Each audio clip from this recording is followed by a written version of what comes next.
Why are protesters in Russia flying paper planes?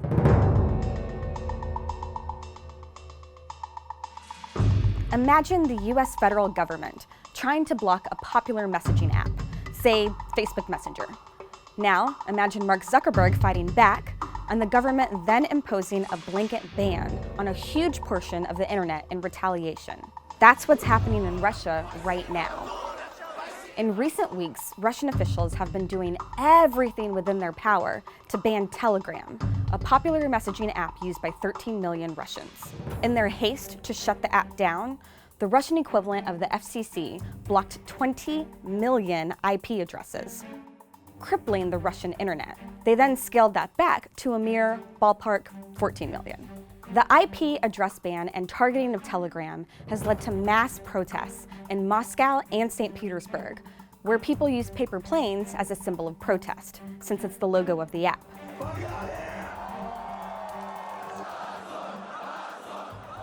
But let's rewind a bit.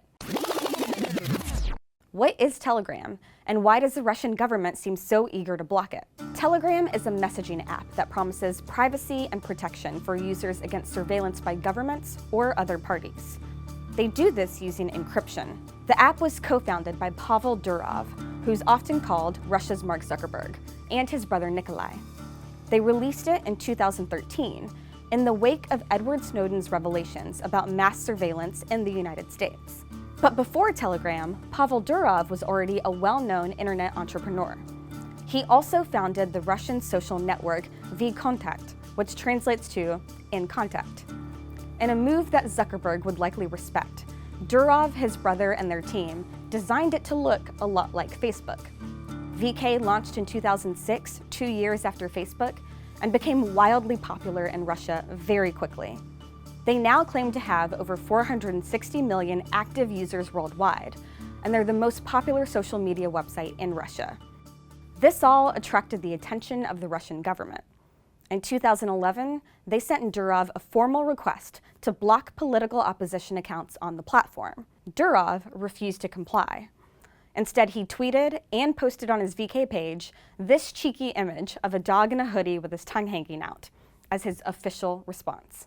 Presumably to persuade Durov further, a SWAT team was dispatched to his front door. When he wouldn't answer the door, the SWAT team retreated, but the meddling from the Russian government didn't stop there. They continued to increase pressure against Durov, and over the next 2 years, a fight unfolded over control of VK. Shares of the company were bought and sold, and Durov eventually sold his own controlling stake in the company. By April 2014, Durov announced his resignation from VK via his profile page and decided to leave Russia rather than face more harassment from authorities. He now has citizenship in St. Kitts and Nevis, an island country in the West Indies, and he travels the world. Durov told the New York Times that it was during the infamous 2011 SWAT raid that he realized he had no secure means of communicating with his brother. And quote, "That's how Telegram started." After Snowden leaked the documents showing how widespread and coordinated surveillance was among government agencies and telecoms in the US, Telegram's user base exploded, and it continued to explode with the news that Facebook had acquired rival messenger WhatsApp. In an interview with TechCrunch in 2014, Durov said, "The #1 reason for me to support and help launch Telegram was to build a means of communication that can't be accessed by the Russian security agencies." So for many years now, Durov and the Russian government have had quite the adversarial relationship. This at least partially explains why they're selectively going after Telegram and its relatively small base of 200 million monthly active users, when competing apps like WhatsApp have over 1.5 billion monthly active users. Also in 2016, Russia passed some pretty stringent anti-terrorism laws that have broad definitions that allows them to crack down on social media and the internet. They have since used those laws to drag Telegram into a legal fight. The KGB successor, Russia's Federal Security Service, or FSB, claimed in court that they need the ability to access all data on the platform to defend the nation against terrorist attacks. In practice, they want the ability to read users' encrypted messages on Telegram.